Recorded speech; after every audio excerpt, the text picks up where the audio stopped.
সূর্যের আলো ঝিকিমিকি করছে বিস্তীর্ণ জলরাশিতে। দক্ষিণা হিমেল হাওয়ার মিতালিতে ঢেউয়ে ঢেউয়ে দোল খাচ্ছে প্রমত্তরী। কিছু দূর এগিয়ে যেতেই দৃষ্টির সীমানা জুড়ে দেখা মিলছে পদ্মার বুকে মাথা উঁচু করে দাঁড়িয়ে থাকা সেতু। মায়া জড়ানো প্রকৃতির এমন শীতল আবরণ হাতছানি দিচ্ছে প্রিয়জনের কাছে আসার। তাই তো সব বাধা ছাপিয়ে বিশাল আকাশে সঙ্গী নিয়ে ডানা মেলার চেষ্টা। নয়নাভিরাম এই দৃশ্য উপভোগের জন্য মুন্সিগঞ্জের পদ্মা নদীতে প্রতিদিন ছুটে আসছেন হাজারো দর্শনার্থী। সকাল থেকে সন্ধ্যা পর্যন্ত কাঠের তৈরি বাঁশুরিতে ঘুরে উপভোগ করছেন এসব মনোরম সৌন্দর্য। আজকের এই ট্যুরটি হচ্ছে খুবই একটা আনন্দঘন পরিবেশ সৃষ্টি করেছে এবং পরন্ত বিকেলে সূর্যাস্ত দেখাটাও একটা অন্যরকম একটা দিন আজকের দিনের জন্য।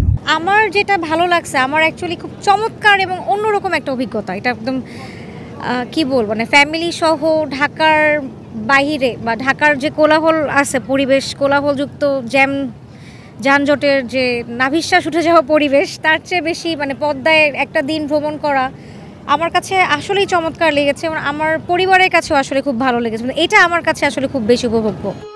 কিছু দূর এগোলেই দেখা মেলে জেগে ওঠা পদ্মার বালুচরে বল হাতে তরুণদের হইহুল্লোড় আর ছোটাছুটির চিত্র। হাতে হাত রেখে নতুন বছরকে সামনে রেখে প্রত্যয় ব্যক্ত করছেন মানবিক মানুষ হিসেবে গড়ে ওঠার। এ সময় পদ্মার ইলিশ হাতে উল্লাসে মেতে ওঠেন অনেকেই। চড়ে অনেক মজা করেছি, ফুটবল খেলেছি, তারপরে নদী ছিল, নদীতে অনেক মজা করেছি। সময়টা সুন্দর করে উপভোগ করেছি।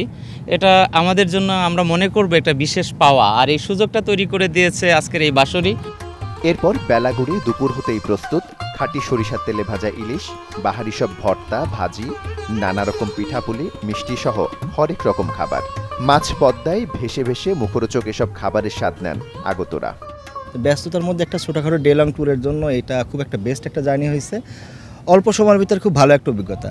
যেমন সকালের একটা ব্রেকফাস্ট, নদীতে ভাসতে ভাসতে একটা ব্রেকফাস্ট, ছোট্ট করে একটা খেলাধুলা আয়োজন, নদীতে মাছ ধরা, চরে কিছুটা সময় কাটানো, তারপরে এই যে দুপুরে নদীতে ভাসতে ভাসতে দুপুরের খাবারটা, সব মিলিয়ে অল্প সময়ের মধ্যে একটা বেস্ট বিনোদন প্যাকেজ।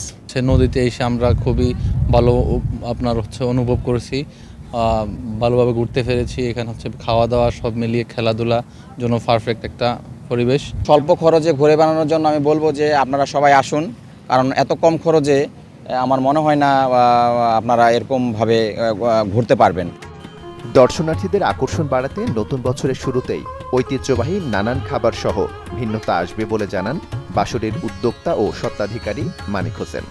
পদ্মা সেতুকে কেন্দ্র করে পদ্মা নদীতে মাওঘাটে আমরা চাচ্ছি যে টাঙ্গর হাওরের মতো একটা নৌ ট্যুরিজমের যাতে এখানে একটা এক্সপ্লোরেশন হয়। পরিবার পরিজন নিয়ে এই মুহূর্তে ঢাকার অদূরে মাওঘাটে পদ্মা নদীর সাথে পদ্মার মিতালি উপভোগ করার জন্য এর চেয়ে সুন্দর মনোরম পরিবেশ আসলে আর খুঁজে পাওয়া যাবে না। আইন শৃঙ্খলা বাহিনীর সদস্যদের উপস্থিতি বাড়ানো গেলে দর্শনার্থীদের আনাগোনা আরও বহুগুণে বাড়বে বলে জানান পর্যটকরা। Desk report, channel 24।